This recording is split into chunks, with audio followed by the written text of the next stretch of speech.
Halo, selamat datang kembali di channel United Identity, channelnya fans Manchester United yang selalu berpikir logis dan berpikir sistematis. Mohon maaf.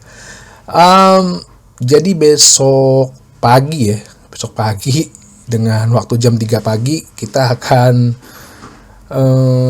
bertanding di kompetisi Liga Eropa melawan Glasgow Rangers, klub Skotlandia yang dulu adalah klubnya Sir Alex Ferguson waktu dia masih menjadi pemain. Dan kalau lo boleh tahu itu Manchester United di kompetisi Liga Eropa ini belum terkalahkan. Belum terkalahkan ya. Imbang kan juga nggak kalah. Dimana dari 6 pertandingan sudah 3 kali imbang dan di awal-awal ya, tapi 3 pertandingan terakhir kita menang gitu ya. Kita bisa meraih kemenangan. Nah, besok ini adalah pekan ke-7, game ke-7 untuk melawan Glasgow Rangers. Sekarang ini kita ada di posisi 8 posisi 7 ya, klasemen Liga Eropa. Rangers sendiri di posisi 8. Jadi dengan formasi baru ini 8 peringkat teratas akan otomatis langsung, sedangkan peringkat 9 sampai peringkat 24 akan melanjutkannya dengan babak playoff dulu untuk kemudian nanti menjadi sistem gugur. Nah, ya kalau gue bilang sih mungkin ya kita bisa aja sih tancap gas di kompetisi ini gitu loh. Kalau bicara dengan lawan-lawan yang lain kan mungkin ya yang berat klub dari Spanyol tuh udah pasti tuh ya, klub Spanyol yang ada di sini tuh kayak Atletico Bilbao ya, yang klubnya Ander Herrera tuh, tapi Ander Herrera udah pindah ke Boca Juniors. Mungkin ada Lazio ya sebagai puncak pemilihan klasemen, mantan juara Liga Eropa yaitu Eintracht Frankfurt juga di situ. Bisa jadi mungkin Porto ya, itu juga lawan-lawan yang termasuk berat, yang bisa aja ya, namanya nih kompetisi kan, kalau kita bisa ketemu mereka ya berbahaya juga ya. Tottenham ya nggak usah dihitung lah. Real Sociedad juga kan, klub Spanyol kan biasanya kan kalau di kompetisi Liga Eropa tuh sering tuh menjegal Manchester United. Belum lagi juga ada Besiktas ternyata tuh ya, si yang baru dilatih oleh Gunnar Solskjaer dan tadi malam menang 4-1. Galatasaray juga yang ada Victor Osimhen, Fenerbahce yang dilatih oleh Jose Mourinho. Jadi tapi setidaknya sih jalannya sih kalau bisa mulus gitu ya. Maksudnya kita sih mungkin lebih percaya diri kali pemainnya di kompetisi Eropa ya, atau mungkin bisa jadi segala ya skema permainan atau kepercayaan diri sebenarnya. Kalau bicara mengenai skema permainan kan kita baru 2 kali ya dengan di bawah Amorim ya. Ya mungkin aja lebih cocok gitu loh untuk di kompetisi luar Eropa dibandingin lawan klub-klub Inggris sendiri ya. Cuman kali ini kan ujiannya kan melawan Rangers nih yang notabene pasti gayanya British banget, bermain dengan fisik, bermain dengan kecepatan, speed ya, physically pasti ada. Jadi Ruben Amorim juga bilang bahwa pasti akan banyak adu fisik. Nah, ini yang menurut gua sih harus diraih kemenangan gitu loh. Satu, untuk kita mengamankan posisi, karena kalau 8 besar itu bisa langsung otomatis masuk, maksudnya bukan otomatis, tidak harus mengikuti babak playoff ya. Karena kalau mengikuti babak playoff pasti akan lebih banyak gamesnya. Dengan lebih banyak gamesnya, ya jangan lupa yang namanya keletihan pemain, capek mental. Nah itu udah mulai tuh, makanya gue bilang kan selalu kompetisi tuh selalu dimulai di bulan April, karena di bulan April tuh mulai padat-padatnya.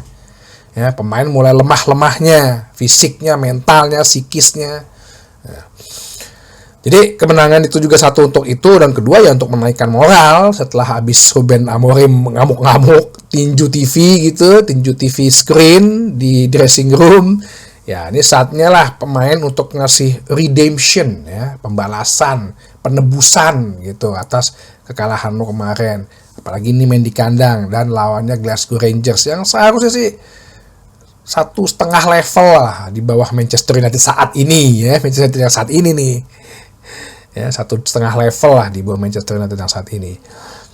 Nah seiring dengan itu juga ada press conference sebelum pertandingan yang dimana dihadiri oleh Ruben Amorim dan juga Harry Maguire. Nggak ditanyain sih mengenai masalah yang dia jadi Hulk gitu, yang dia marah-marah. Cuman dia bilang, ditanya lah secara garis besar oleh wartawan, ini maksudnya apa sih waktu itu lo ngomong bilang bahwa ya saat ini Manchester United mungkin adalah tim terburuk ya sepanjang sejarah Manchester United. Dia bilang sebenarnya, ditanya kan waktu respon pemain gimana? Oh enggak. Dia bilang respon player sih yang gue ngomong di dressing room sama yang gue bicarakan ke lu tuh beda. Dia bilang ya di dressing room ngamuk-ngamuk soalnya.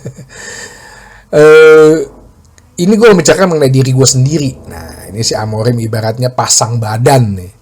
Gue membicarakan diri gue sendiri yang dimana gue pelatih baru dengan gue mewarisi pemain yang sama sebenarnya gitu loh ya. Kok gue tidak menolong? Dia masih sangat-sangat dia merendah banget ya. Kok gue nggak menolong gitu loh? Gue nggak menolong pemain-pemain ini. Gue tidak mempush kurang kenceng. Wah itu aja masih kurang kenceng tuh Ruben Amorim. Dan gue merasa frustasi gitu loh. Gue merasa frustasi bahwa kenapa gue harusnya bisa membuat atau mengimprove atau melakukan perubahan yang lebih baik terhadap tim ini gitu ya. Beda lah kalau gue di dressing room, beda lagi gue cara berbicaranya gitu loh. Terus wartawan ya mencoba cross check lah ke Harry Maguire. Ya Harry Maguire bilang bahwa secara keseluruhan pemain memang kecewa, apalagi terhadap kekalahan Brighton kemarin. Kecewa dan sangat-sangat merasa bahwa mereka semua yang bertanggung jawab. Tidak ada yang harus satu orang yang salah. Semua pemain itu harus bertanggung jawab. Dan kita harus dengan pertanggungjawaban ini kita harus lebih mengembangkan, improve lagi ya, segala detail-detailnya, taktik-taktik detailnya. Terus ditanya, Harry, lu kan udah nggak jadi kapten deh. Apakah lu tetap bisa sebagai seorang pemimpin, leader? Ya dia bilang sih ya sebagai Harry ngomongnya agak pede juga sih, walaupun tidak sebagai kapten. Tapi saya merasa bahwa gue bisa memimpin di sini. Ya kan? Ya karena dia bilang karena gue lebih dulu di sini, gue banyak membantu pemain-pemain muda gitu. Ya betul sih, secara ini kan dia sering banyak membantu atau memotivasi lah pemain-pemain muda. Ditanyakan mengenai Joshua Zirkzee yang waktu itu abis waktu lawan Newcastle, teman abis itu permainannya lebih membaik. Harry bilang bahwa dia ditanyakan karena mungkin hampir sama lah situasinya dengan dia dulu. Si Harry Maguire bilang ya gue message dia pribadi ya, WA, kasih semangat gitu.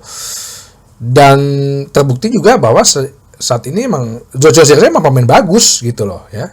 Joshua Zirkzee emang pemain bagus. Jadi kita semua saling punya tanggung jawab lah untuk bisa terus mengembangkan diri kita di tim ini gitu. Ruben juga ditanyakan mengenai ya ini nggak semua gue ini nih ya, bahwa dia akan tetap improve dalam setiap detail ya. Terus ditanya sama wartawan, lu sebenarnya gugup gak sih apalagi kalau main di kandang gitu, kok kalau di away kayaknya lebih bagus gitu. Ruben Amorim bilang iya, ya jelas kelihatan dari hasilnya kalau kita gugup pada saat main di kandang. Justrunya kita 4 kali kalah berturut-turut gitu loh. Dan kuncinya sih dia bilang, kuncinya adalah kalau kita main di kandang, kita cetak gol pertama dulu deh. Itu dulu deh. Kalau kita bisa cetak gol pertama, ya kepercayaan diri kita pasti meningkat gitu loh. Permainan bisa kita kuasain. Ya kalau lihat kemarin kan kita selalu kalahnya itu kan di kandang ya. Kita kecetak gol duluan kan. Sedangkan waktu di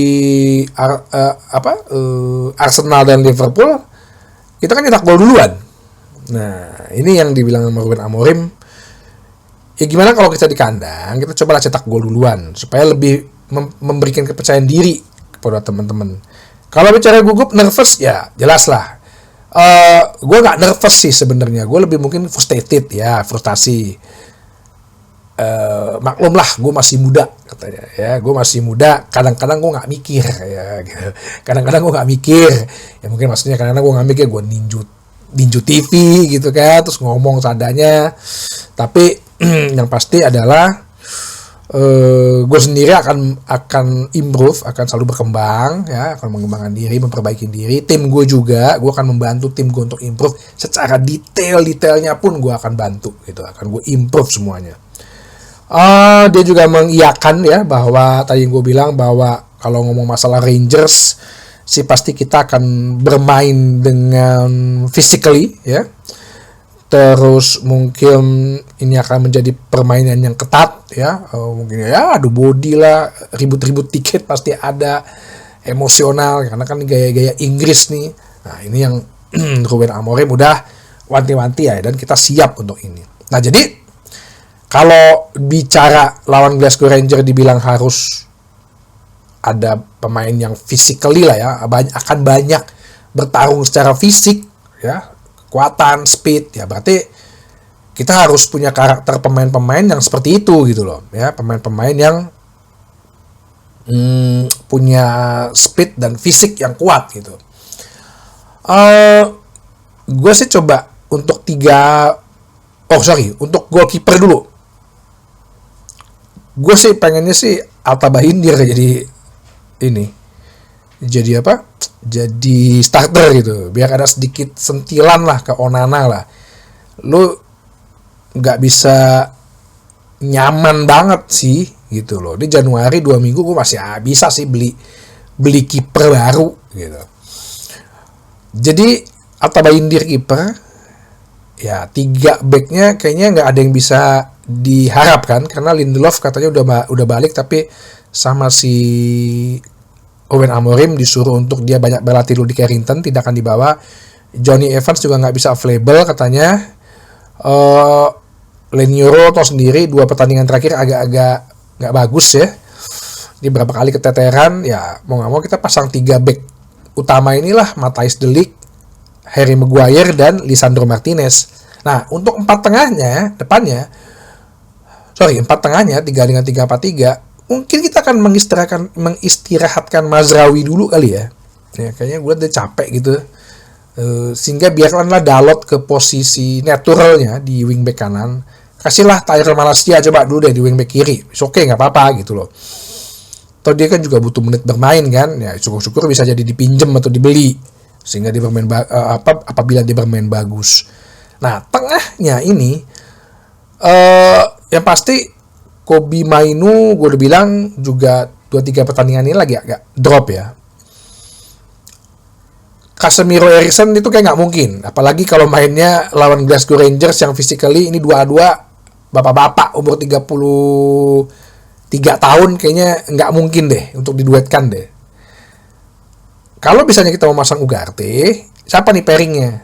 Kalau pairingnya si Toby Collier, gue takutnya serangan jadi nggak ada kreativitas.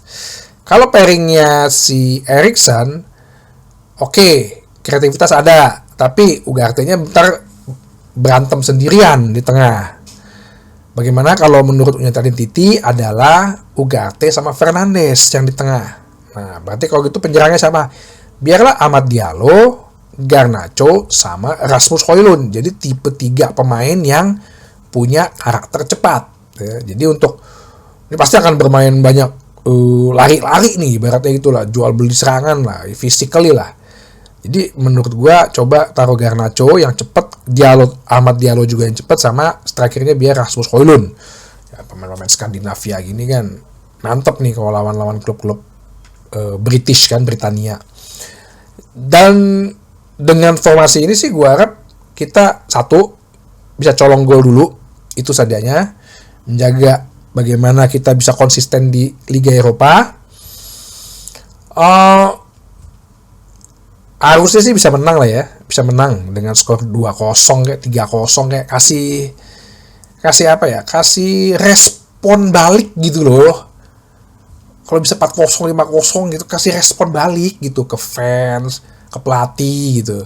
Kasihlah respon lo yang bisa membuat, oh lu emang mesti dimarahin dulu, lu mesti dibanting TV dulu depan lo kali ya, gitu loh. Jangan jadi kayak apa ya, jangan jadi kayak anak bebal. Bang, anak bebal. Hah? Ada kan tuh kalau di sekolah apa di kelas gitu ya, mungkin temen lo, mungkin lo sendiri gitu ya, yang anak bebal yang udah dikasih tahu sama gurunya jangan, udah sampai dihukum. Ya kalau dulu, sekarang sih udah nggak boleh dipukul ya. Kalau zaman gue kan mungkin ada yang disetrap lah, disuruh berdiri, tapi masih bebal aja anaknya gitu, yang ya udah sih emang mau diapain gitu, yang penting gue belajar, yang penting nilai gue bagus gitu. Ya ini nilainya bagus pun juga kagak gitu. Ya, jangan jadi pemain bebal gitu loh, anak bebal di kelas gitu loh. Ya udah lu buktiin aja, kasihlah pelampiasan lo di sini, pembalasan lo di sini, penebusan lo, redemption lo di sini gitu. Berikan semuanya. Kalau bisa unggul lah di atas 2-0. Mungkin di atas 3-0 kita bisa. Ya, gue ngeliat di liga mungkin kita agak sulit ya untuk ke jalur Eropa gitu ya. Walaupun ternyata cuma beda ini ya. Beda 14 poin. 12 poin sama yang peringkat 4. Tapi dengan tim yang agak struggle di liga, ya coba deh ini kita jajakin dengan berikan semangat untuk permainan lebih bagus gitu loh. Syukur-syukur kita bisa sampai ke puncak tertinggi di final atau menang, sehingga kita bisa meraih tiket Liga Champion, karena nggak ada jalan lain gitu loh ya. Semoga nanti besok pagi bisa kasih pandangan mata. Waktunya memang pagi sekali ya, cuman ya gue akan coba nanti kalau mau sempat waktu bisa kasih pandangan mata. Oke? Sampai jumpa lagi di bahasan berikutnya di channel United Identity, channelnya fans Manchester United yang selalu berpikir logis dan sistematis. Terima kasih.